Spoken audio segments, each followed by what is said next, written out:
আজ উচ্চ দিয়ে বিলাহি আর আলু দিয়ে ছোটো মাছের সবজি রান্না করছি।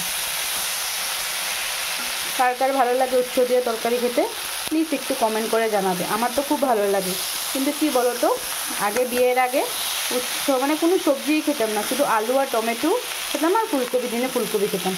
এখন মানে সব খাই, সব কচুর থেকে ধরে বেগুন থেকে ধরে মানে কিছুই বাদ দেয় না, সব খাই। আর আগে উচ্চ তো কখনো ভুলেও খেতাম না, আর এখন উচ্চ খেতে খুবই ভালো লাগে।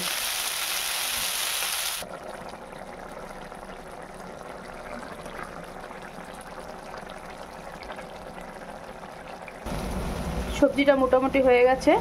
ধনেপাতা বাড়িতে নেই আমার, এর জন্য আমি একটু গরম মশলাই দিয়ে দেবো। তো মাছেও গরম মশলা দিয়ে খেতে ভালোই লাগে, আপনারাও চাইলে ট্রাই করতে পারেন। ফাইনালি আমার তরকারিটা নেমে গেছে, আর দেখুন তিতা করলাগুলি যেরকম আমার দিকে তাকিয়ে আসে আর বলছে খা। চলেন আর ওটা নেক্সট ভিডিওর সাথে আপনাদের সাথে দেখা হবে। তো দুপুরের জন্য মানে শুভেচ্ছা থাকলো।